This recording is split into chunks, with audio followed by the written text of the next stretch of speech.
আল্লাহ পাকের বান্দা জনাব মুহাম্মদ রাসূলুল্লাহ সাল্লাল্লাহু আলাইহি ওয়াসাল্লামের উম্মতগণ, আল্লাহ পাক রব্বুল আলামিন আপনাকে আমাকে দুনিয়ার সমস্ত ফিতনা ফাসাদ থেকে পরিত্রাণ দিয়ে কোরআন ও হাদিসের মজলিস, আলেম ওলামা, মুমিন, মুত্তাকিন, জাকিরিন, শাকিরিনদের গুরুত্বপূর্ণ এক দামি মজলিসে আসার, বসার, বলার, শোনার তৌফিক আল্লাহ পাক দান করছেন। শুকরিয়া তান সবাই বলে আলহামদুলিল্লাহ। ইতিমধ্যেই কত মানুষ দুনিয়ার থেকে বিদায় হয়ে গেছে, কত মানুষ অসুস্থ অবস্থায় আছে, কত মানুষ রোজা রাখতে পারে না, কত মানুষ রোজা রাখার যোগ্যতা আছে কিন্তু রোজা রাখে না। কিন্তু আল্লাহ পাক আপনাকে আমাকে হায়াতে রেখেছেন, সুস্থ রেখেছেন, রোজা রাখার তৌফিক দান করছেন। আবার কত মানুষ তো রোজা রাখে, পরিবেশ নেই। আমরা মনে করি রোজা শুধু খানা পিনার থেকে পরিত্রাণ থাকা, জেমার থেকে নিজেকে হেফাজত রাখা, এতটুকুই রোজা না। চোখের রোজা, চোখের রোজা, কানের রোজা, জবানের রোজা, হাতের রোজা, পায়ের রোজা, অন্তরের রোজা, ঠিক না? এগুলি চোখের রোজার থেকে হেফাজত থাকার জন্য মাহওয়ালের প্রয়োজন। চোখের রোজা রাখার জন্য মাহওয়ালের প্রয়োজন।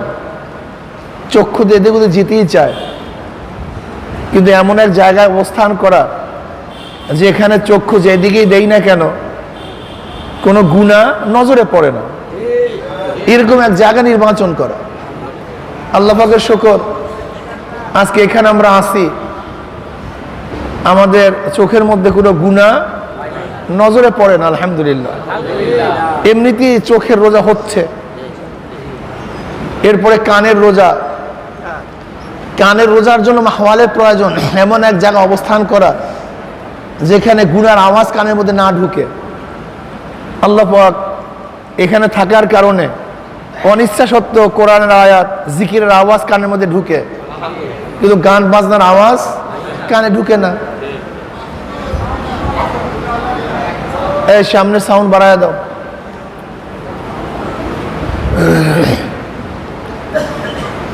জবানের রোজা, আলহামদুলিল্লাহ, যারা তরবিয়াতে আসেন এরা তো সবসময় আলহামদুলিল্লাহ ইবাদতের মধ্যেই মগ্ন আছে।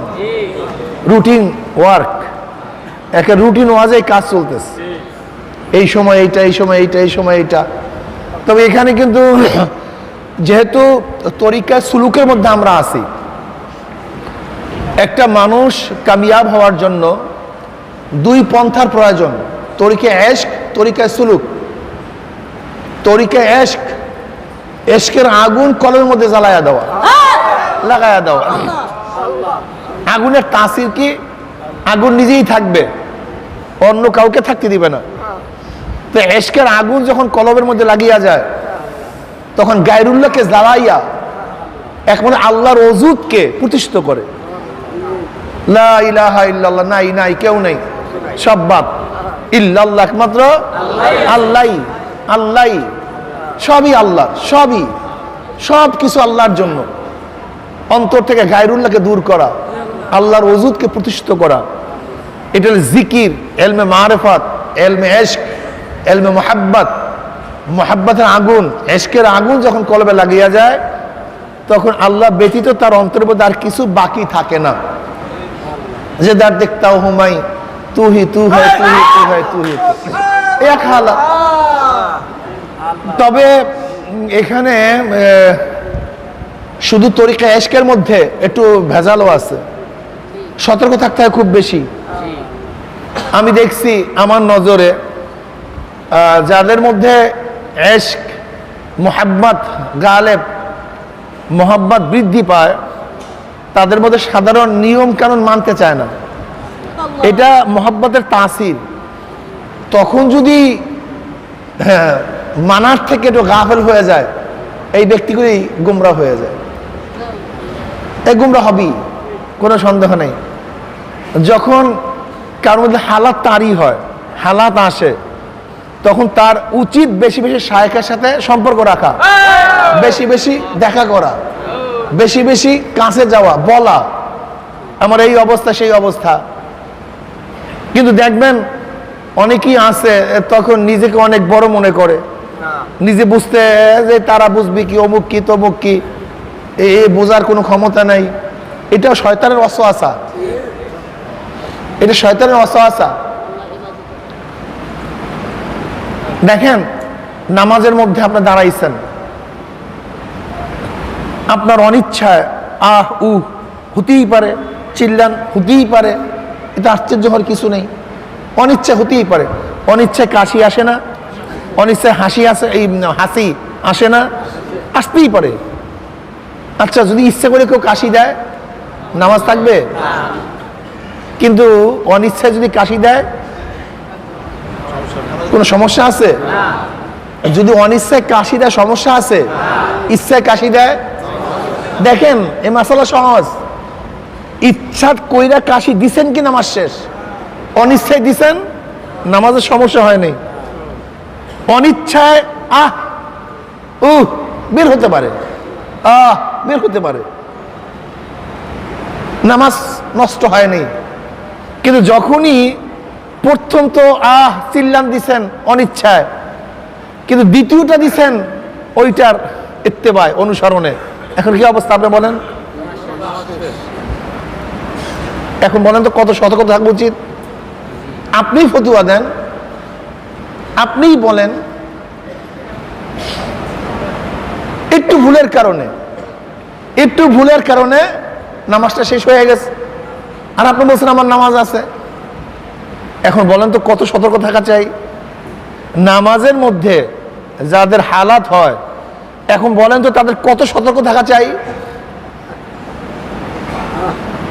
অনেক সতর্ক থাকা যায়, কিন্তু আমরা সতর্ক থাকি না তা না। আলহামদুলিল্লাহ হাজারো মুজাহিদরা তো খুবই সতর্ক আছে, কিন্তু যারা সতর্ক থাকি না, আপনি বলেন তো আপনার নামাজের অবস্থাটা কি? কত নামাজ শেষ করছেন? কঠিন।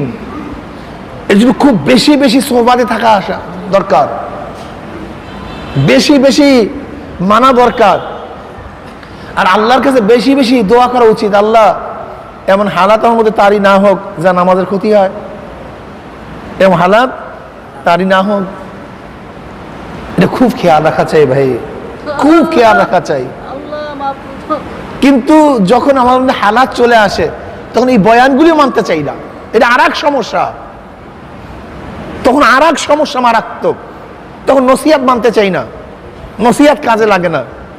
কারণ মুহাব্বতের তাসিরই হলো সে যা বুঝে সেইটাই সবচেয়ে বড় বুঝ মনে করে। যেমন দেখবেন কোনো ছেলে মেয়ে যদি কারোর প্রেমে পড়িয়া যায় তখন সে কোনো বুঝই মানতে চায় না, এটা মারাত্মক।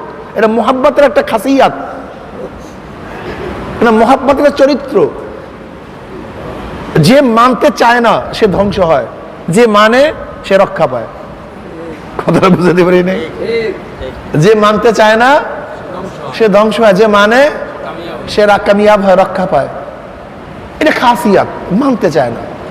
তখন আমাকে বেশি বেশি মানা উচিত, শরীয়ত অনুযায়ী চলা উচিত, খুব খেয়াল রাখা উচিত যেন আমি ধ্বংস না হয়ে যাই। আল্লাহ পাক একটা পর্যায়ে পৌঁছাইছেন, আল্লাহ না করুক আমার সামান্য সতর্কতার কারণে যেন আমি বরবাদ না হয়ে যাই। এটা তরিকে ইশক। আর তরিকে সুলুক শায়েখের দরবারে থাকবে, দীর্ঘদিন পর্যন্ত থাকবে, নিজের হালাত বয়ান করবে, আমার এই অবস্থা, আমার এই অবস্থা, আমার এই অবস্থা, আমার এই অবস্থা। সে ঔষধ দিবে, সতর্ক করবে, ট্রিটমেন্ট করবে, সেই ট্রিটমেন্ট অনুযায়ী নিজেকে বাস পরিশুদ্ধ করার চেষ্টা করবে। ওজব আছে, রিয়া আছে, কেবের আছে, হাসাত আছে, হুব্বে যা আছে, হুব্বে মালাল আছে, এগুলি থেকে আস্তে আস্তে আস্তে আস্তে একের পর্যায়ক্রমে সংশোধন হওয়া, ঠিক না? এর জন্য শায়েখের দরবারে থাকতে হয়। তো চরমোনাই আলহামদুলিল্লাহ আমাদের শায়েখগণ এত সুন্দর পদ্ধতি করছেন, আমি অনেক সময় পরেশান হয়ে যাই যে আসলেও আল্লাহ পাক রব্বুল আলামিন কার থেকে খেদমত নিলে এইভাবে আল্লাহ পাক রব্বুল আলামিন তাকে যোগ্যতা দিয়ে দেন। আপনি চিন্তাও করতে পারবেন না দাদাজান রহমাতুল্লাহ আলাইহি যেই সময় কিতাব লিখছেন এবং এই তরিকার পদ্ধতি পন্থা যাগুলি লিখে গেছেন, এখন আমরা প্রেশান হয়ে যাই। ওই সময় এত সহযোগী ছিল না, এত ওলামায়ে কেরাম ছিল না, কিন্তু কিভাবে এগুলি সাজায় গেছেন যে চিন্তাও করা যায় না, চিন্তাও করা যায় না। এই যে হালকা জিকির, এটা তরিকা সুলুকের একটা পদ্ধতি। এই যে মাসিক ইজতেমা, এটা তরিকা সুলুকের পদ্ধতি। আল্লাহ ওলিদের কিতাব পড়া, এটা তরিকা সুলুকের পদ্ধতি। চরমোনাইর ময়দানে আসা, এটা তরিকা সুলুকের পদ্ধতি। আল্লাহু আকবার। এই যে আমলের পরীক্ষা নেয়া, এইটা তরিকা সুলুকের পদ্ধতি। এই যে চরমোনাই তরবিয়াতে নিয়ে আসা, এটা কিসের জন্য? এই তরিকা সুলুকের পদ্ধতি। কিতাব পড়লে আপনি বুঝতে পারবেন আমার মধ্যে কি দোষ। কিতাব পড়লেই বুঝতে পারবেন আমি কোন অবস্থায় আছি, আমার হালাত কি। যেরকম দাদাজান কি বলছেন, যখন কিতাব পড়ো তখন তুমি ভাবো যে আমি বয়ান করতেছি, তুমি বয়ান শুনতেছো। বুঝেন নাই? তার মানে কি? এই যেমন নসিহত করতেছি আমরা সংশোধন হওয়ার জন্য, ঠিক কিতাবের মধ্যে এই সংশোধনগুলি দিয়ে আছে, আমি সংশোধন হয়ে যাই। এর জন্য কিতাব পড়া একটা তরিকা সুলুকের পদ্ধতি। এখানে যারা আসছেন, এখানে আসছি নিজের নফসকে পরিশুদ্ধ করার জন্য, কন্ট্রোল করার জন্য। নফস মরে না, ও কন্ট্রোল হয়, দমন হয়। নফস কোনোদিন মরে না, ও কন্ট্রোল হয়, নিয়ন্ত্রণ হয়। যদি নিয়ন্ত্রণ করতে পারেন তাহলে কামিয়াব, তাহলে কামিয়াব। এগুলি আল্লাহ পাকের সৃষ্টি। আল্লাহ পাক রব্বুল আলামিন মানুষকে এইভাবেই সৃষ্টি করেছেন। রিয়া, কেবের, হাসাদ, হব্বেজা, হব্বে মাল, এগুলো সব জন্মগত। এগুলি দূর করবেন কিভাবে? আমার রং, এটা আপনি দূর করবেন কিভাবে? আমার চক্ষুর ডিজাইন, এটা দূর করবেন কিভাবে? আমার নাকের ডিজাইন, এটা দূর করবেন কিভাবে? পারবেন না কেন? কথা বলেন না? জন্মগত। ঠিক রিয়া, কেবের, হব্বেজা, হব্বে মাল, হাসাদ, তারপরে কনজুসি, বুখুলি, এগুলি সব জন্মগত। তাহলে হুজুর তা আবার কিভাবে? দেখবেন একটা বাচ্চাকে আপনি 100 টাকা দিচ্ছেন, ছোট বাচ্চাকে, ও জানি না এইটা কয় টাকার নোট, এই দিয়ে কি করে, কিন্তু আপনি আবার টাকাটা চান, সে আর দেবে না, বকিল। এটা জন্মগত। এই যে কনজুসি, বকিলি, এটা জন্মগত। দুইটা বাচ্চা, একটা বাচ্চাকে আপনি একটা আপেল দেন, আর একটা বাচ্চাকে 2টা আপেল দেন, ও কিন্তু একটাও খেতে পারবে না, চাপাতেই পারে না। কিন্তু যাকে 2টা দিছেন আর যাকে একটা দিছেন, ও কি চুপ থাকবে? কি করবে? হ্যাঁ, করবে কি? ওটা করবে কি? ওটা করবে কি না? জন্মগত। হাসাদ, হিংসা, ওরে 2টা দিছে, আমাকে একটা দিছে, আমাকে আনতে হবে, লাগস। বুঝলেন? বরক্ত। দেখবেন না বাচ্চাকে আপনি কিছু করছেন, ধাম করে আপনাকে লাগাই দিবে। আপনি চিন্তা করতে পারছেন যে ছোট বাচ্চা সে আমাকে থাপ্পড় মারতেছে? থাপ্পড় কে মারে? নিজেকে যখন বড় মনে হয় তখনই তো থাপ্পড় মারে। নিজেকে যখন প্রতিশোধ নেওয়ার মতো ক্ষমতাদার মনে করে তখন তো প্রতিশোধ নেওয়ার জন্য সে সামনে অগ্রসর হয়। তো আপনাকে থাপ্পড় মারলে কেন? ও ভাবে কি যে তোমাকে পারবো আমি দমন করতে। এটা জন্মগত। এগুলি কিছু দূর করা সহজে সম্ভব না, এগুলি দমন করা। বাস আল্লাহ পাক দমনই চান, এর চেয়ে বেশি কিছু চানো না। আল্লাহ পাক চান এটাকে কন্ট্রোল করতে। কেবের জন্মগত, কেবের না করা, বাস। বরক্ত না করা। হাসাদ জন্মগত, হাসাদ না করা। গজব, রাগ, এটা জন্মগত, কন্ট্রোল করা। কন্ট্রোল করতে পারছেন, কামিয়াব হয়ে গেছেন। কন্ট্রোল করতে পারেন না, জানোয়ার হয়ে গেছেন। এইটা এমন না যে আমার মধ্যে থাকবেই না, আমি আপনার মধ্যে থাকবে না, তা আপনি ফেরেশতা। মানুষ এবং ফেরেশতার মধ্যে পার্থক্যটা কি? মানুষ এবং ফেরেশতার মধ্যে পার্থক্য তো এখানে। জন্মগতভাবে এইগুলি ফেরেশতাদের মধ্যে নাই। চাহিদা ফেরেশতাদের মধ্যে নাই। দেখার আকর্ষণ, কোন সিনেমা দেখার আকর্ষণ, কোন ভালো মেয়ের দিকে তাকানোর আকর্ষণ, এইটা ফেরেশতাদের মধ্যে আছে। কার মধ্যে? মানুষের মধ্যে। ভালো খাওয়ার আকর্ষণ ফেরেশতাদের মধ্যে নাই। গান শোনার আকর্ষণ ফেরেশতাদের মধ্যে, ড্যান্স দেখার আকর্ষণ ফেরেশতাদের মধ্যে, এটা তো নাই ওদের মধ্যে, আছে আমাদের মধ্যে।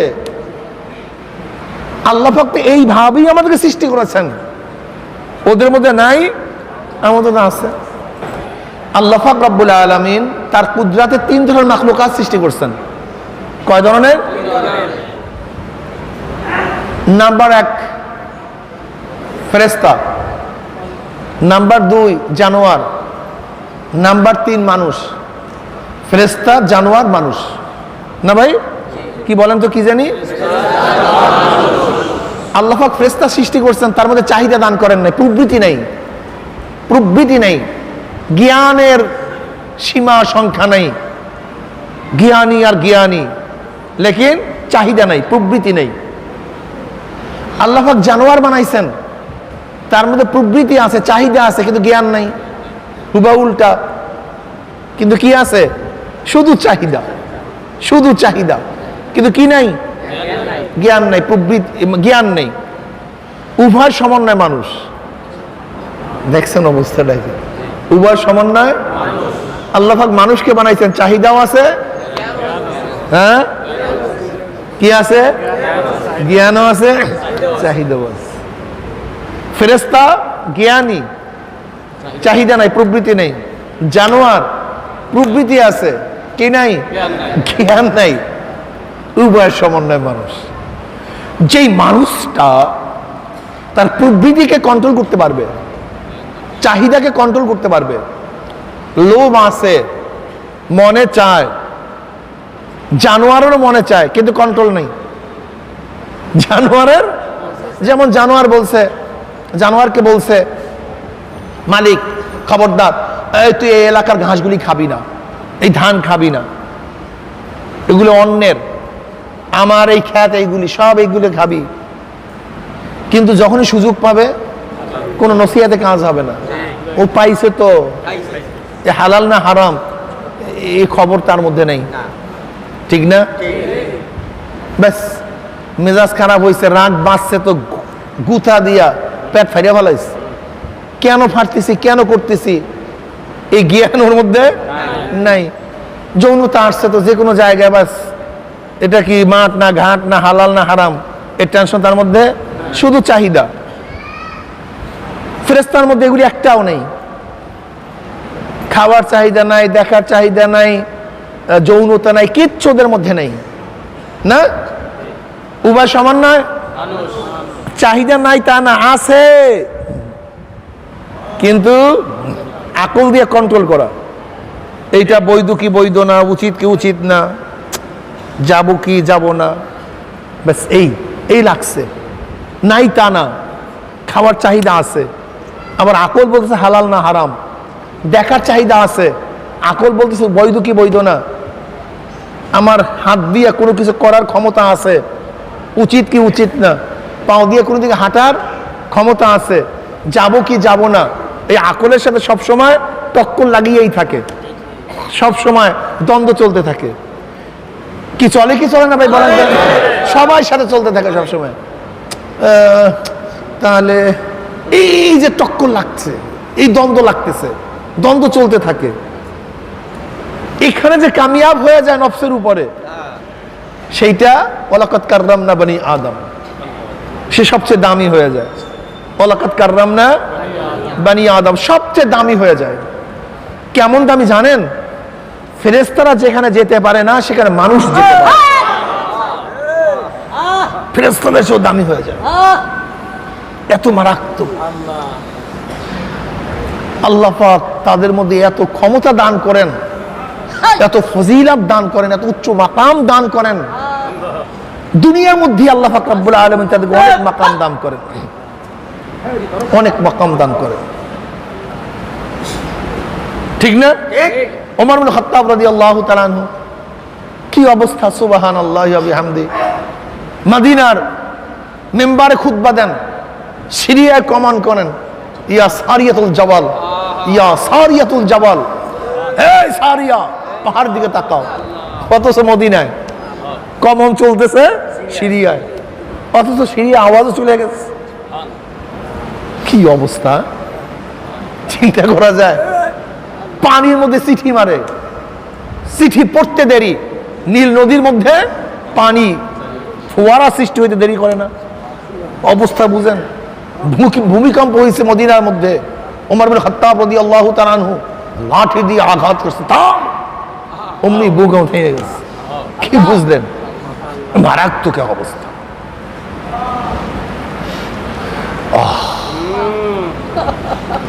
এরকম ঘটনা বহুত আছে। রশিদ আহমদ গঙ্গুই রহমতুল্লাহ আলাইহির ঘটনা আমরা দেখছি। রশিদ আহমদ গঙ্গুই রহমতুল্লাহ আলাইহি একবার হজে গেলেন একদল কাফেলা। হঠাৎ ঝড় শুরু হয়ে গেছে, বিশাল ঝড়। ক্যাপ্টেন বলতেছে, নাবিক বলতেছে যে হাজিগণ, জাহাজ কোথায় যাইতেছে জানি না, অবস্থা খুবই খারাপ, আল্লাহর কাছে দোয়া করেন। হাজিরা রুমাল, খাজুর, তসবিহ যে যা নিয়ে আসছে সব হাজির করে আল্লাহর কাছে বলছে, আল্লাহ ছোট মাসুম বাচ্চার জন্য এটা নিয়ে আসছে, তোমার অমুক নেক বন্দার জন্য এটা নিয়ে আসছে, অমুকের জন্য এটা নিয়ে আসছে, আল্লাহ তুমি আমাদেরকে মাফ করে দাও, আমাদেরকে ঘরে ফিরে দাও। কান্নাকাটি রোল পুড়ে গেছে। জীবন বাঁচবে এরকম কোনো নমুনা দেখা যায় না, কোনো নমুনা নেই। এরকম হায়বাত চলতেছে, কান্নাকাটি চলতেছে। গভীর রাত্রে যে রওয়ায়াত করতেছেন দেওবন্দ মাদ্রাসার মুহাদ্দিস, হঠাৎ আমার জিমটা নিয়ে আসছে। হঠাৎ স্বপ্নে দেখি রশিদ আহমদ গঙ্গুই রহমতুল্লাহ আলাইহি একটা ডিঙ্গি নৌকার উপরে জাহাজের ট্যাগ দিয়া বসে আছে। অমনি তার ঘুম ভেঙে গেছে। লামুজাহাবির এই ঘটনা শুনলে বলবো, দেখো শিরক কয় কিরে, শিরক কাকে বলা হয়, কি কথা ঠিক না? ওদের সব জায়গায় শিরক। আল্লাহ পাক রব্বুল আলামিন তার বান্দাদের মধ্যে আল্লাহ পাক রব্বুল আলামিন এমন ক্ষমতা দান করেন যা চিন্তাও করা যায় না। কিছুক্ষণ পরে নাবিক বলতেছে, হাজী সাহেবগণ, আল্লাহ পাক আপনাদের দোয়া কবুল করছে, জাহাজ তার গতিতে চলে আসছে এবং জাহাজ আগের তুলনায় 200 মাইল সামনে চলে গেছে।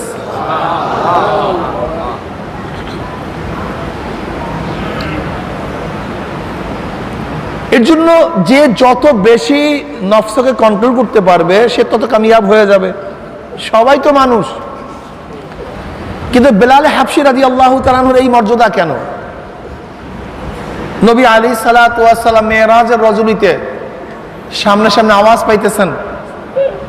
জিবরিল আলাইহিস সালাতু বললেন, ভাই জিবরাইল কিসের আওয়াজ? বলে বেলাল হাবশীর পায়ের আওয়াজ। বেলাল হাবশী হাঁটে জমিনের মধ্যে, পায়ের আওয়াজ আরশের মধ্যে। চিন্তা করতে পারছেন? আল্লাহ এই তরিকা সুলুক এখানে আসছেন, 24 ঘন্টা রুটিনের মধ্যে আছেন। তরিকা সুলুকের একটা মেহনত হলো ইকরামুল মুসলিমিন, মুসলমানদের খেদমত করা, যে কোনো খেদমত আঞ্জাম দেয়া। এখানে যারা দায়িত্বে আছেন, যারা এই কাফেলা আসছে, তরবিয়াতে আসছে, এদের উচিত এই মাঝে মাঝে বাথরুম সাফ করার ব্যবস্থা করা, এই ঝাড়ু দেওয়ার ব্যবস্থা করা, যে কোনো খেদমত আঞ্জাম দেয়া, এই মাঠ পরিষ্কার করা। এইটাও কিন্তু এই মুজাহেদার একটা নিয়ম। এটা করবেন, ইকরামুল মুসলিমিন করবেন। যদি কোনো কাজ না পান, কমপক্ষে এক ভাই আর এক ভাই বিছানা লাইসা দিবেন, এক ভাই আর এক ভাইয়ের বিছানা সুন্দর মতো ঝাড়িয়া লাসিয়ে দিবেন, এটা খেদমত। কমপক্ষে অভ্যাসটা হোক খেদমতের। যদি আর কিছু না পারেন, এই মসজিদ দিয়ে নামবেন, জুতাগুলি সোজা করবেন, সব জুতাগুলি সোজা করতে থাকবেন এক একজনে, এটা করবেন। ঝাড়ু নিয়ে ঝাড়ু দিতে থাকবেন, মাদ্রাসার খেদমত করবেন, কাজ করবেন। আবার কেউ কেউ করবেন যে আমরা বাথরুমগুলি পুরো সাফ করব, নাজাফত। এক ইহুদি এক রাস্তা দিয়ে হাঁটতেছে, বলতেছে এই রাস্তা দিয়ে মুসলমান হাঁটে নাই 2-4 দিনে। তাহলে বুঝলা কিভাবে? বলে এই যে দেখো রাস্তার মধ্যে ময়লা, যে এই রাস্তা দিয়ে মুসলমান হাঁটে সেই রাস্তার মধ্যে ময়লা থাকে না। এইটা হলো মুসলমানদের আলামত। এই জন্য খেদমত আঞ্জাম দেওয়া চাই, খেদমত করবেন। এক ভাই আর এক ভাই খেদমত করবেন, এক ভাই আর এক ভাইয়ের ভাত আনিয়ে দিবেন, দস্তরখান বিছাইয়া দিবেন। এইটাও তরিকে সুলুকের একটা অংশ, এইটাও তরিকে সুলুকের একটা অংশ। ইকরামুল মুসলিমিন করা, খেদমত করা, এক মুসলমান আরেক মুসলমানকে প্রাধান্য দেয়া। ওই উসিরুনা আলা আনফুসিহিম ওয়ালাউ কানা বিহিম খাসাসা। আমার চেয়ে আমার ভাই ভালো থাকুক, আমি একটু খারাপ থেকে আমার ভাই ভালো থাকুক, আমি কষ্ট করি আমার ভাই কষ্ট কম করুক, এই সাধনা করা, এইটা কিন্তু তরিকে সুলুকের একটা অংশ। কথাটা বুঝতে পারছি? হ্যাঁ, এখানে আসছি কেন? এখানে আসছি নিজেকে দমন করার জন্য। আমি কিচ্ছু না, আমি কিছু না, এটাকে দমন করার জন্য এখানে আসছি। নিজেকে ভুলার জন্য আসছি, নিজেকে ভুলাবার জন্য আসছি। এর জন্য এটা করবেন, এটা করবেন সব সময়। ইকরামুল মুসলিমিন করবেন, খেদমত করবেন। যখনই খেদমত করবেন তখন নিজের মধ্যে কিছুটা হলো তাওয়াজু চলে আসবে, জুতা সোজা করবেন। বুঝাইতে পারছি? এটা করবেন। এখানে আসছি তো কামাই করার জন্য। আল্লাহ পাকের শুকর, এই তরিকার মধ্যে তরিকা ইশক এবং তরিকা সুলুক উভয় আছে। এর জন্য চরমোনাই মুজাহিদদের মধ্যে দেখা যায় কামিয়াবি আলহামদুলিল্লাহ অনেক বেশি, অনেক বেশি। আল্লাহ আমাদের সবাইকে কবুল করে নেন। শাহরু রমজান আল্লাযী উনজিলা ফীহিল কুরআন, এই রমজান মাসে আল্লাহ পাক রব্বুল আলামিন কোরআন নাযিল করছে। কি নাযিল করছে? কোরআন সবচেয়ে দামি এক কিতাব, এর চেয়ে দামি কোনো কিতাব নেই। গোটা দুনিয়ার মধ্যে এমন একটা কিতাব নাই, বই নাই যার শুরুতে লেখা লা রাইবা ফি, কোনো সন্দেহ নাই, শোভা নাই। শুধু একটা কিতাব দুনিয়ার মধ্যে পাওয়া যায়, সেই কিতাবের নাম কোরআন। তার শুরুতেই লেখা লা রাইবা ফি, কোনো কি নাই, সন্দেহ নাই। ইমাম জালালুদ্দিন সুয়ুতী রাহমাতুল্লাহ আলাইহি কোরআনের মধ্যে বহুত মুজিজার কথা বয়ান করছেন, ইতকানের মধ্যে বহুত মুজিজার কথা বয়ান করছেন। কোরআন এমন এক কিতাব, আল্লাহু আকবার, যা শুনলে মানুষ হেদায়েত হয়ে যায়, যা শুনলে মানুষ হেদায়েত হয়ে যায়। কোরআন নাজিল হয়েছে রমজান মাস। এই রমজান মাসে কোরআন নাজিল হওয়ার কারণে রমজান মাসের দামও বেড়ে গেছে। কোরআন নাজিল হয়েছে শবে কদরে, এই জন্য 1000 রাত্রির চেয়ে শবে কদরের মর্যাদা বেড়ে গেছে। কোরআন নাজিল হয়েছে মক্কা নগরীতে, গোটা দুনিয়ার নগরীর মধ্যে মক্কা নগরীর দাম বেড়ে গেছে। কোরআন নাজিল হয়েছে হেরা পর্বতে, সমস্ত পাহাড়ের মধ্যে হেরা গুহা দামি হয়ে গেছে। কোরআন নাজিল হয়েছে জিব্রাইলের মাধ্যমে, সমস্ত ফেরেশতার মধ্যে জিব্রাইল দামি হয়ে গেছে। কোরআন নাজিল হয়েছে জনাব মুহাম্মদ রাসূলুল্লাহ সাল্লাল্লাহু আলাইহি ওয়াসাল্লামের উপরে, সমস্ত নবীদের মধ্যে আমার নবী সর্দার হয়ে গেছে। কোরআন যেই কাগজে লেখা হয় সেই কাগজটা সমস্ত কাগজের দামি হয়ে যায়। যেই কালি দিয়ে লেখা হয় সেই কালিটা দামি হয়ে যায়। কোরআনকে যে কাপড় দিয়ে আবৃত করা হয় সেই কাপড়টা, গেলাপটা সমস্ত কাপড়ের চেয়ে দামি হয়ে যায়। কোরআনকে যে কাঠের উপরে রেখে তেলাওয়াত করা হয় সেই রেহালটা সমস্ত কাঠের চেয়ে দামি হয়ে যায়। কোরআন যার অন্তরের মধ্যে থাকে সেই কলবটা, সেই মানুষটা সমস্ত মানুষের মধ্যে দামি হয়ে যায়। আল্লাহু আকবার। খায়রুকুম মান তাআল্লামাল কুরআনা ওয়া আল্লামাহু, তোমাদের মধ্যে সবচেয়ে দামি যে কোরআন শিক্ষা দেয়, কোরআন শিক্ষা নেয়। কোরআন এমন এক মৌজেজ, এমন এক মৌজেজ জনাব মুহাম্মদ রাসূলুল্লাহ সাল্লাল্লাহু আলাইহি ওয়াসাল্লাম হাদিসের মধ্যে ফরমান যে আল্লাহ পাক রব্বুল আলামিন অন্য অন্য নবীদেরকে মুজিজা দান করছেন, আর আমাকে আল্লাহ পাক রব্বুল ওহী দান করছেন। আশা করি অন্য নবীদের থেকে আমার উম্মতের সংখ্যা অনেক বেশি হবে। বলেন আলহামদুলিল্লাহ। এর কারণটা কি? অন্য অন্য নবীদের মুজিজা তাদের সাথে সম্পৃক্ত ছিল। সালেহ আলাইহিস সালাতু উট ছিল, হযরত মূসা আলাইহিস সালাতু লাঠি ছিল, তাদের সাথে সম্পৃক্ত। তারা যতদিন ছিলেন ততদিন মুজিজা আছে, তারা নাই, মুজিজা শেষ, তার মাধ্যমে আর হেদায়েত হবে না। কিন্তু জনাব মুহাম্মদ রাসূলুল্লাহ সাল্লাল্লাহু আলাইহি ওয়াসাল্লামের কাছে যে কোরআন আসছে, এমন মুজিজা আমার নবী থাকবে না, কোরআন থাকবে। কিন্তু কোরআন কোরআন গোটা মানুষকে কিয়ামত পর্যন্ত রাহনুমাই করতে থাকবে, পথ প্রদর্শন করতে থাকবে। কোরআন নাযিল হওয়ার পরে কাফেররা আশ্চর্য হয়ে গেছে, কি করবে, এর মোকাবেলা কিভাবে করবে? জনাব মুহাম্মদ রাসূলুল্লাহ সাল্লাল্লাহু আলাইহি ওয়াসাল্লাম কোরআন তেলাওয়াত করতেন। আখনাস ইবনে শারিক, আবু সুফিয়ান, আবু জাহেল নবী আলাইহিস সালাতু ওয়াস সালামের হুজরা মুবারকের কাছে গিয়ে কোরআন তেলাওয়াত শুনতো। সারা রাত মজা মরিয়া কোরআন তেলাওয়াত শুনতো। এত আকর্ষণ কোরআনের তেলাওয়াতের মধ্যে, এত আকর্ষণ, এত মধুর। ভোরে যখন ঘরের দিকে ফিরতেছিল, একে অপরের সাথে দেখা সাক্ষাৎ। উভয় নেতা, আবু সুফিয়ানও আরবের মধ্যে নেতা, আখনাস ইবনে শারিক অনেক বুদ্ধিমান এবং মুরব্বী, আবু জেহেল তো আবুল হাকাম, সে তো সর্দার। যারা প্রবীণ সর্দার জ্ঞানী, তারা নবী আলাইহিস সালাতু ওয়াস সালামের কোরআন তেলাওয়াত শুনতেছেন।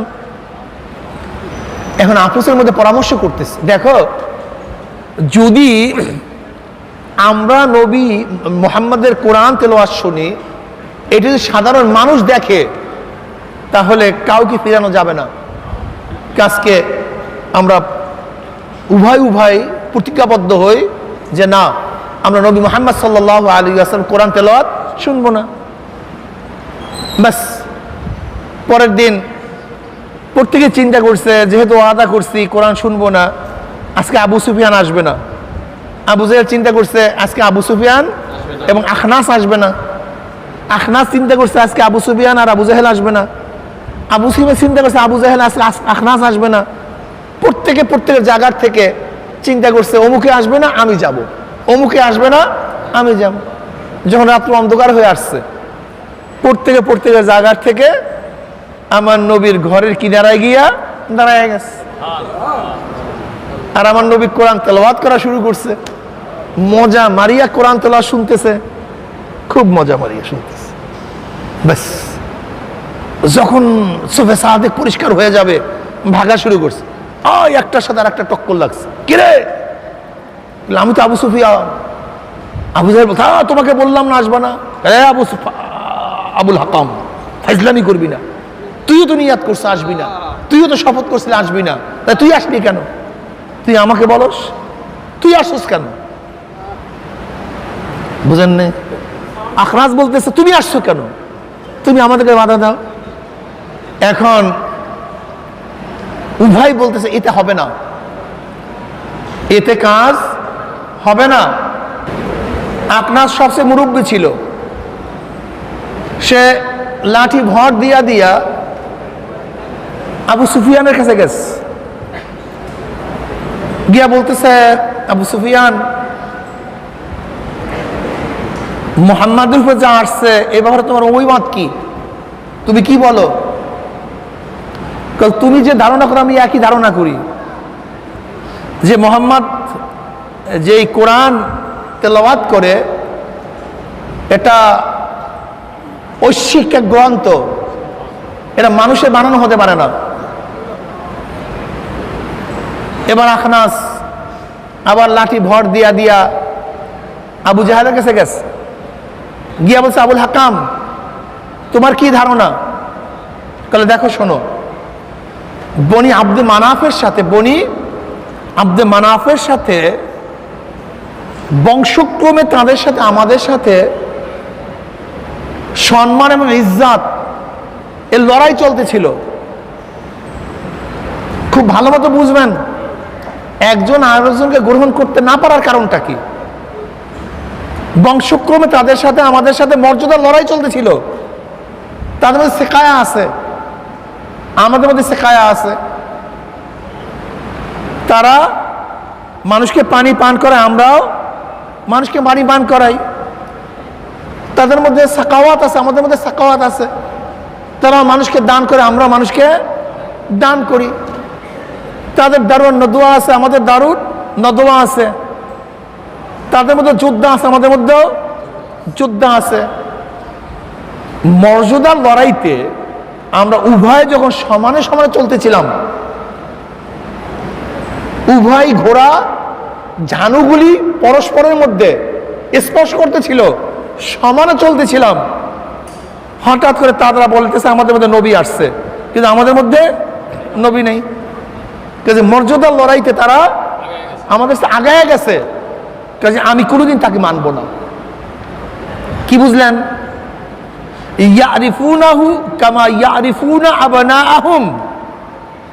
তারা নবীকে চিনত যেইভাবে তারা তার সন্তানকে চিনত। আবু জাহেল নবীকে চিনত না তা না, চিনত, লেকিন হাসাদের কারণে, হিংসার কারণে গ্রহণ করতে পারে নাই। ক্ষমতা ছুটিয়া যাবে, ক্ষমতা চলিয়া যাবে, এর জন্য গ্রহণ করতে বুঝে নাই তা না, জানতো না তা না, চিনত না তা না, লেকিন ক্ষমতা হারায় ফেলাবে। আমাদের চেয়ে মর্যাদার দিক থেকে সে উপরে উঠে যাবে, এটা সহ্য করতে পারে নাই। বলেন তো আবু লাহাব নবী আলাইহিস সালাতু ওয়াস সালামের উপরে কবে থেকে হিংসা শুরু করছে জানেন?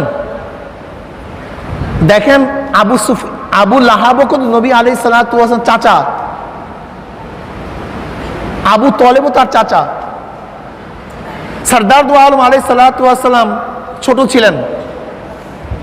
আবু তলেব এবং আবু লাহাব উভয়ের মধ্যে মল্লযুদ্ধ শুরু হয়েছে। মল্লযুদ্ধ, কুস্তি ধরে না, আগেকার কুস্তি ধরে না আমরা, এরকম কুস্তি শুরু হয়ে গেছে। তা আবু লাহাব আবু তলেবকে নিচে ফেলাইয়া দিস, মল্লযুদ্ধে নিচে ফেলাইয়া দিস। নবী আলাইহিস সালাতু ছোট বাচ্চা, খুব খেয়াল দেন কথার দিকে। নবী আলাইহিস সালাতু গিয়া নিচের থেকে আবু তলেবকে উঠাবার চেষ্টা করতেছে, তার চুল ধরিয়া উঠাবার চেষ্টা করতেছে। আবু লাহাব বলতেছে নবী আলাইহিস সালাতু আসসালামকে, তুমি আমার ভাতিজা, আমি তোমার চাচা, আবু তলেবও তোমার চাচা, লেকিন তুমি আমাকে সাহায্য না করিয়া আবু তলেবকে সাহায্য করতেছো কেন? তখন নবী আলাইহিস সালাম জবাব দিয়েছিলেন, উভয় আমার চাচা, কিন্তু আপনার অপেক্ষা সে আমার কাছে প্রিয়। এই কথাটা আবু লাহাব সহ্য করতে পারে নাই, এটা পছন্দ হয় নাই। সেখান থেকে নবী আলাইহিস সালাতু ওয়াস সালামের উপর বিদ্বেষ শুরু হয়ে গেছে। সেখান থেকে এই বিদ্বেষের কারণে আবু লাহাব আমার নবীর বেয়াই ছিল, আমার নবীর বেয়াই, কিন্তু উতবা এবং ওতায়বা তার দুই সন্তান আবু লাহাবের, এই দুই সন্তানকে আমার নবী আলাইহিস সালাতু ওয়াস সালামের দুই কন্যা রুকাইয়া এবং উম্মে কুলসুমকে বিবাহ দিছিল উতবা এবং ওতাবার কাছে। কিন্তু নবী আলাইহিস সালাতু ওয়াস সালামের উপরে যখন সূরা লাহাব নাযিল হয়েছে, তখন ক্ষিপ্ত হয়ে গেছে। তার দুই ছেলে, তার দুই কন্যাকে তালাক দিয়ে দিছে, এবং উতবা ওতায়বা নবী আলাইহিস সালাতু ওয়াস সালামকে অনেক নির্যাতন করছে, অনেক অপমান করছে। আপন জামাই। হিংসা এমন একটা জিনিস, হিংসা এমন এক জিনিস যে সত্যকে গ্রহণ করতে পারে না, সত্যকে মানতে পারে না। কিসের কারণে? ওই আবু লাহাব ছোটবেলার মধ্যে নবী আলাইহিস সালাতু ওয়াস সালামের উপরে যেই হাসাদ সৃষ্টি হয়েছে, যে ক্ষিপ্ততা সৃষ্টি হয়েছে, এই কারণে সত্যকে গ্রহণ করতে পারে নাই। আজকেও দেখবেন হাজারো মানুষ সত্য বুঝে, হক বুঝে, চরমনাই হক বুঝে, ভালো বুঝে, এদের দ্বারা হাজারো মানুষ হেদায়েত হচ্ছে। প্রশ্ন করলে বুঝে, কিন্তু গ্রহণ কেন করতে পারে না? ও আপনারা বলিয়া ফেলাইছেন, আমি তো বললাম।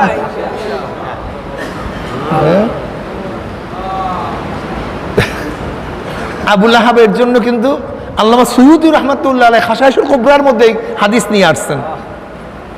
আমি হাওলা দিয়ে দিলাম, খাশাইশুল কুবরার মধ্যে সুয়ুতী রহমাতুল্লাহ হাদিসগুলি নিয়ে আসছেন। এত মারাত্মক অবস্থা।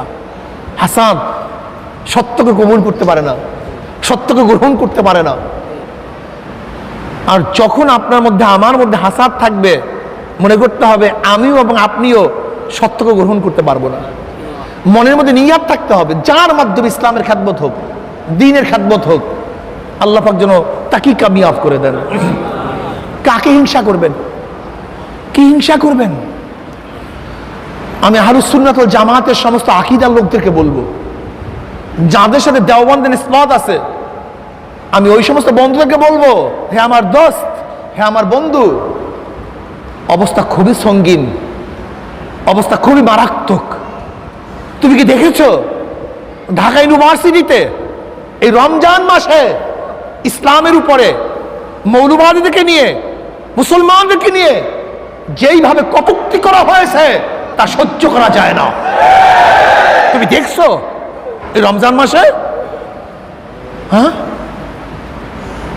আজকে ইসকানের সদস্যরা, হিন্দু সদস্যরা ইসকানের হিন্দুদের ড্রেস পরে, সেখানে ওই যে লাল সুতা পরে তারা বক্তৃতা করে। ওই যে আপনারা দেখেছেন আবরারকে যারা হত্যা করছে, আবরারকে যে হিন্দু ছেলেরা হত্যা করছে, তাদের ঘরের মধ্যে মূর্তি ছিল, মূর্তির ছবি ছিল। তারা সম্প্রদায় হয় না। কোন হিন্দু ছাত্র, হিন্দু অফিসার, হিন্দু ছাত্রদের রুমের মধ্যে যদি মূর্তির ছবি থাকে তাহলে তারা সাম্প্রদায়িক হয় না। কিন্তু কোনো মুসলমান সন্তানের ঘরের মধ্যে, তার কামরার মধ্যে যদি কাবা শরীফের কোনো ছবি থাকে তাহলে তাদেরকে সাম্প্রদায়িক বলা হয়। আজকে মুসলমান সন্তানদেরকে ধ্বংস করে ফেলছে ক্ষমতায়। যেরকম আবু জাহেল ক্ষমতার লোভের কারণে, আবু জাহেল ক্ষমতার লোভের কারণে সত্যকে গ্রহণ করতে পারে নাই। আজকে আমাদের হাজার মুসলিম সন্তানরা এই ক্ষমতার লোভের কারণে তারা সত্যকে গ্রহণ করতে পারে না।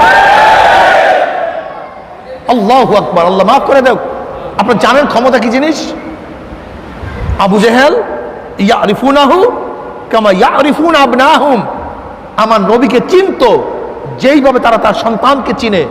এরপরেও কেন ইসলাম গ্রহণ করে নাই? সত্যকে কেন গ্রহণ করে নাই? ক্ষমতা চলে যাবে, ক্ষমতা চলে যাবে, আর কিচ্ছু না। আজকেও দেখেছি আমি হাজারো মানুষ, আরে ভাই এ তো অনেক আগের গল্প, আগের কাহিনীর দরকার নেই। বর্তমানেও দেখবেন যদি আপনি যান এক জায়গায়, ভাই আপনি ইসলামের পক্ষে রায় দেন, ভোট দেন, ইসলামের পক্ষে কথা বলেন, ইসলামের পক্ষে আসেন, ইসলাম কি ভালো না? ইসলাম কি সত্য না? অমুক দল কি সত্য না? অমুক দল কি ভালো না? অমুক নেতা কি আপনার চেয়ে ভালো না?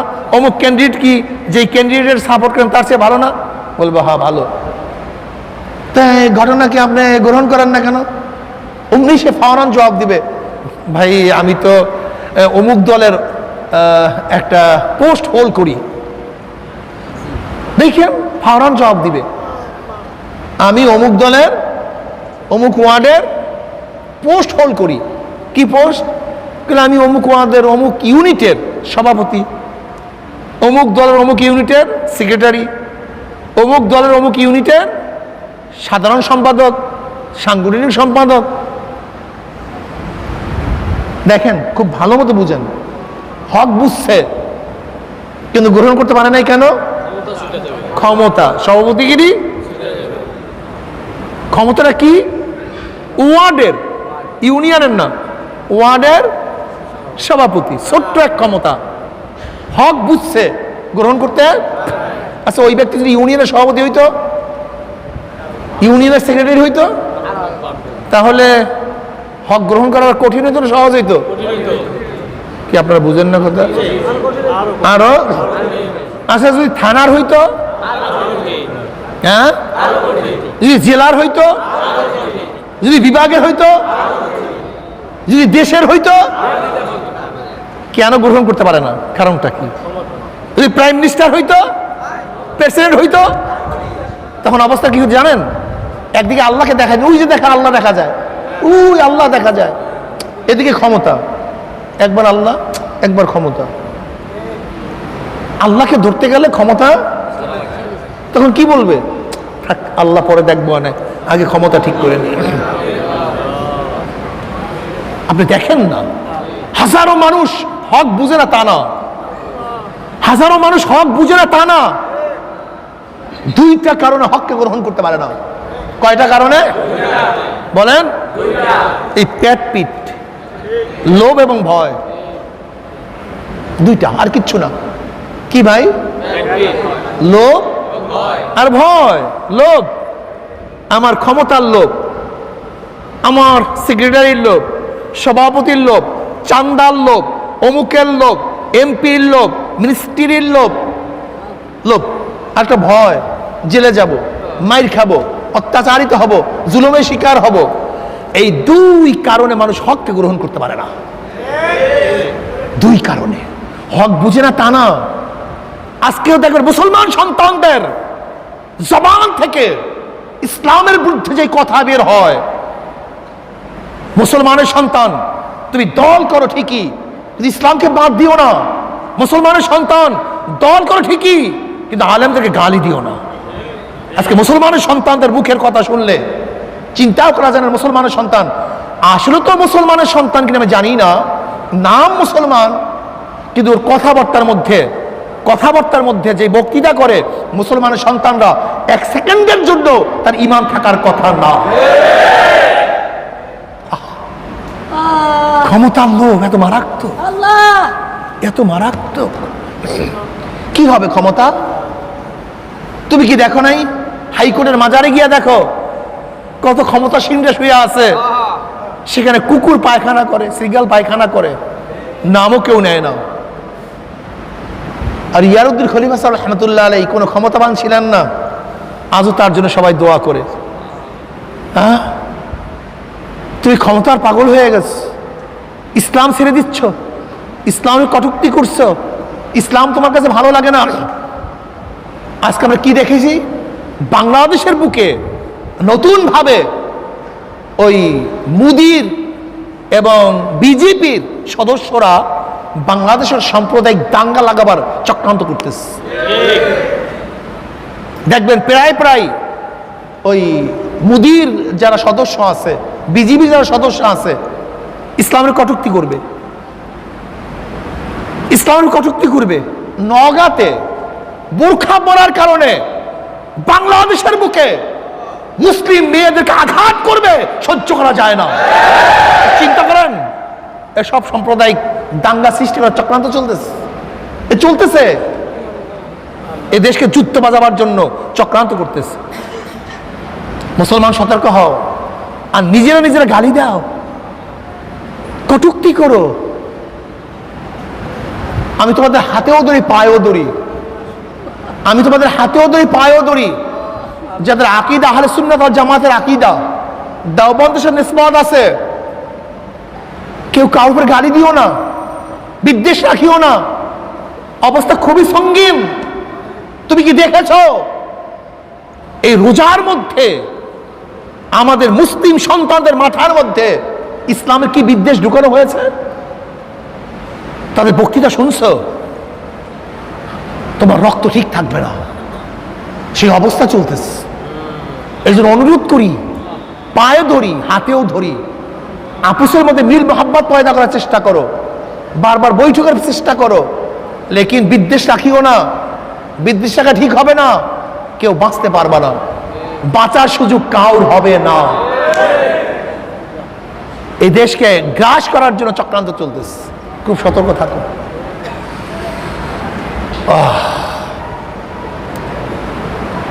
ইমানকে মজবুত করেন, রমজান মাসে ইমানকে মজবুত করেন।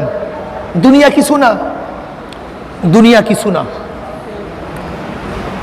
একদিন মারা যাব, থাকবো না। বহুত মানুষ চলে গেছে, বহুত মানুষ আজকে দুনিয়াতে নাই, আমরাও থাকবো না, আমরাও থাকবো না। কি নিয়ে রওনা করলাম? কোথায় রওনা করলাম? কি নিয়ে রওনা করলাম? আমার উপায়টা কি হবে? যাদের কবরের চিন্তা ছিল তারা এই কবর নিয়ে কত টেনশন করত। আমার দাদাজান রহমতুল্লাহ আলাই ওইখানে খাটছিল, মৃত্যুর কিছুদিন আগেও এই কবরের দিকে তাকায়া তাকায় কান্দে, দাড়ি মোবারক ভিজিয়া ভিজিয়া পানি পড়ে, আর বারবার বলতেছিল ওই অন্ধকার কবর আমি একা কেমনে থাকবো, একা কেমনে থাকবো। আমার আব্বাজান রহমতুল্লাহ আলাই যখন অসুস্থ, এই যে জামিয়া ছিল ওখানে অসুস্থ অবস্থায় ছিল, থাকতে সুবিধা, খেদমত করতে সুবিধা। আব্বাজান রহমান খাদেম বলতেছেন, হুজুর আমাকে বলতে, হুজুর হুজুর কি এখান থেকে তাড়াতাড়ি সরান। বলে কেন, কি হয়েছে? হুজুর কবরের দিকে তাকাই মনে হয় যেন কলিজা বের হয়ে যাবে। আল্লাহ, আসলে আমাদের কি উপায়? আমরা তো চিন্তাই করি না, সারাদিন দুনিয়া দুনিয়া।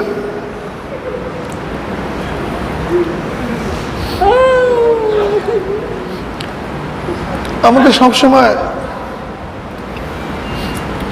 চিন্তা করা উচিত।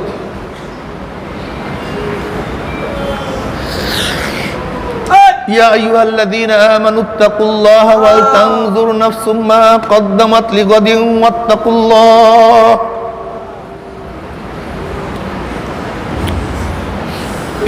ইয়া আইয়ুহাল্লাযীনা আমানু তাকুল্লাহা ওয়াল তানজুর নাফসুম মা কদ্দামাত লিগাদিন ওয়াত্তাকুল্লাহ। প্রত্যেকটা মানুষের চিন্তা করা উচিত আগামী কিয়ামতের ময়দানে আল্লাহর সামনে দাঁড়িয়ে হিসাব দেওয়ার জন্য।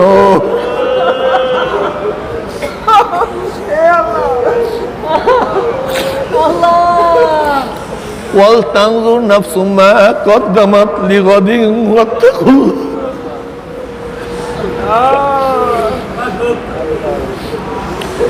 প্রত্যেকটা মানুষের চিন্তা করা উচিত, ভাবনা করা উচিত, ফিকির করা উচিত আগামী কিয়ামতের ময়দানের জন্য দুনিয়া থেকে অগ্রিম কি প্রেরণ করছে, কত নামাজ আল্লাহর দরবারে পৌঁছাইছে, কত রোজা, কত জিকির, কত তেলাওয়াত, কত গুনার থেকে তওবা করতে পারছে। আমার মাওলার কাছে দাঁড়ায় সব কিছু হিসাব দিতে হবে। লা ইউগাদিরু সাগীরাতাও ওয়ালা কাবীরাতান ইল্লা আহসাহা। ছোট বড় কোন জিনিসই বাদ পড়বে না। আল্লাহ তুমি আমাদের সবাইকে মাফ করিয়া দাও।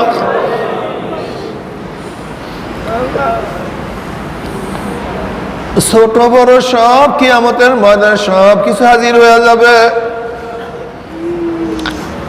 আজকে রমজানের 6 দিন চলিয়া যাইতে আছে, রহমতের 6 দিন চলিয়া যাইতে আছে। জানি না রহমত পাইলাম কি পাইলাম না, জানি না রহমত পাইলাম কি পাইলাম না।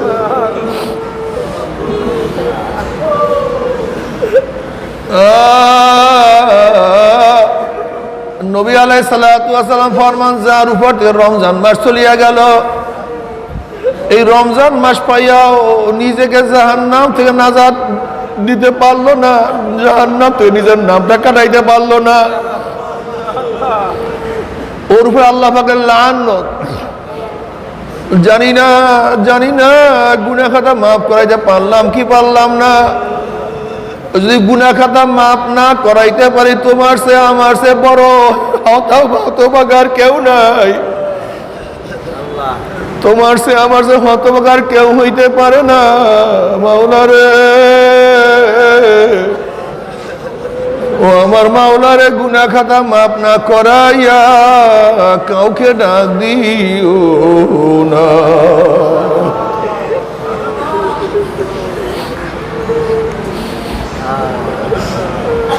আমার মাওলা রহমান, আমার মাওলা রহিম, আমার মাওলা গফফার, আমার মাওলা সত্তার।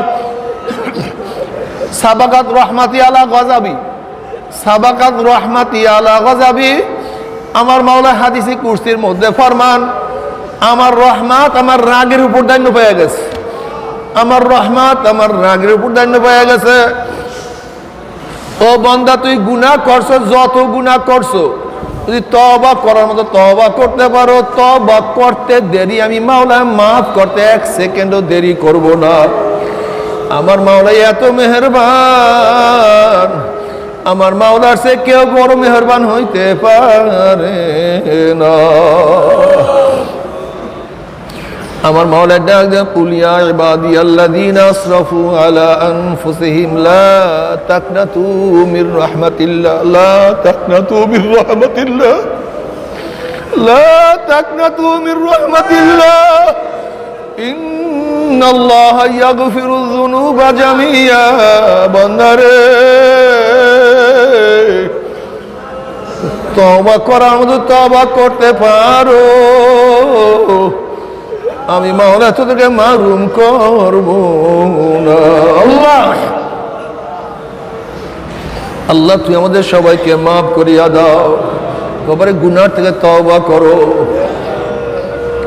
ওমর ইবনে খাত্তাব রাদিয়াল্লাহু তাআলা মদিনার গলি থেকে হাঁটতেছেন, অপর দিক থেকে একটা যুবক আসতে আসে, দেখে হাতের মধ্যে একটা বোতল।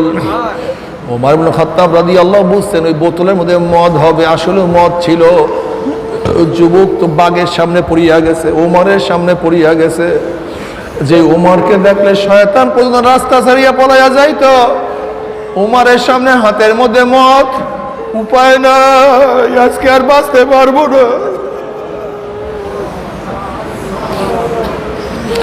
ওমরের সামনে দুনিয়াতে সাহায্য করার কেউ নাই, ওমরের থেকে বাঁচাবার ক্ষমতা কেউ রাখে না, কিন্তু শুধুমাত্র একজনই বাকি, আমার মাওলা।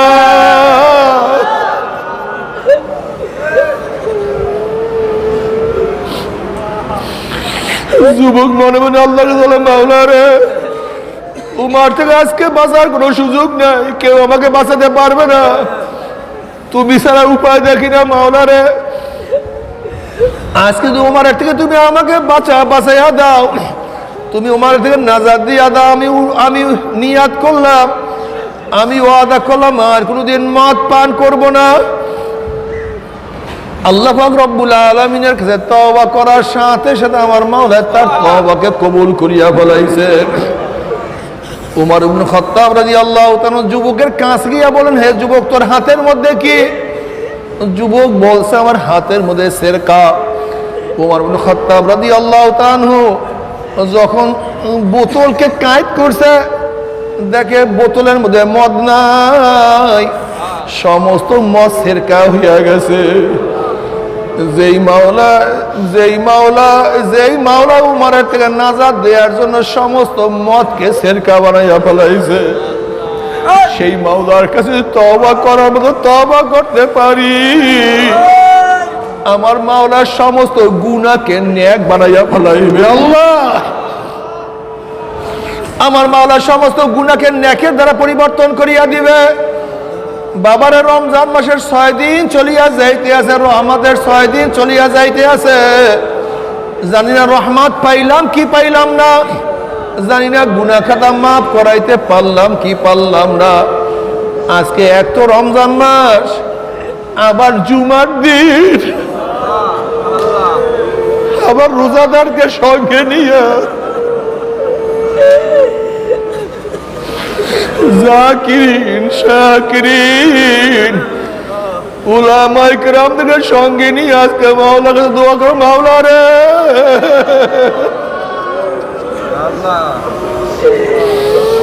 মাহরুম করিও না, তোমার খাস গোলাম বান্দি না বানাইয়া ডাক দিও না। আল্লাহুম্মা আমিন, আল্লাহুম্মা আমিন, আল্লাহুম্মা আমিন। মাওলা রে, ও আমার মাওলা রে, রমজানের 6 দিন চলিয়া যাইতে আছে, জানি না রহমত পাইলাম কি পাইলাম না,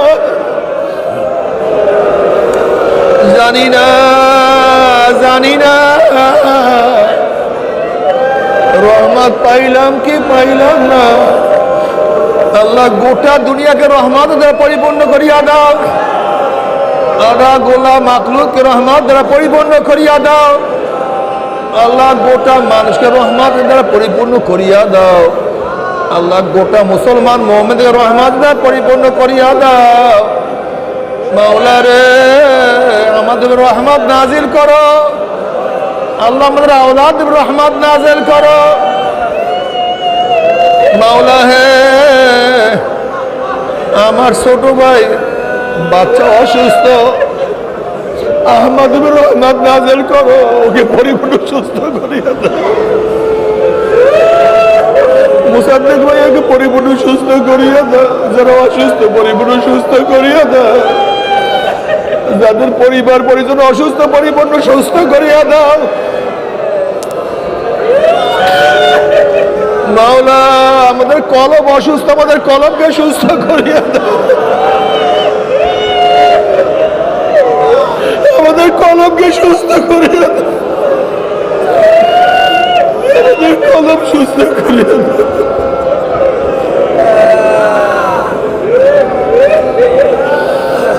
মাওলা, আল্লাহ গুনাহ খাতা মাফ করিয়া দাও। গুনাহ খাতা মাফ করিয়া দাও। গুনাহ খাতা মাফ করিয়া দাও। গুনাহ থেকে বাঁচিয়া থাকার তৌফিক দিয়া দাও।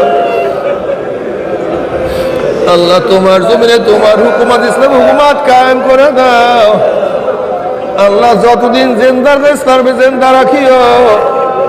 যখন শেষ ডাক দিবে ঈমানের সাথে ডাক দিও।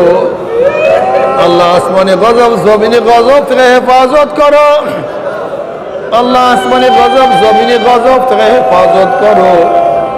আল্লাহ তুমি রোজাকে কবুল করিয়া নাও। আমাদের আওলাদ তোমার খাস গোলাম মানুষকে কবুল করিয়া নাও। আল্লাহ যত মুমিন মুমিনাত, যত মুজাহিদরা কবরে শুয়ে রয়েছে, চিরতরে তাদের কবরকে জান্নাতের বাগিচা বানায়া দাও। আমাদের শায়খ ও মুর্শিদের কবরকে জান্নাতের বাগিচা বানায়া দাও। মা দাদা সহ তামাম দুনিয়ার মাশায়েখদের মাকামকে জান্নাতের মধ্যে বুলন্দ করে দাও। তরিকার নিসবত দান করো।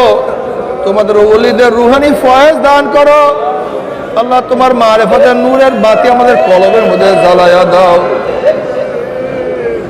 আসমানে গজব জমিনে গজব থেকে আমাদের সবাইকে হেফাজত করো। আমাদের জেহেন শক্তি বাড়াইয়া দাও।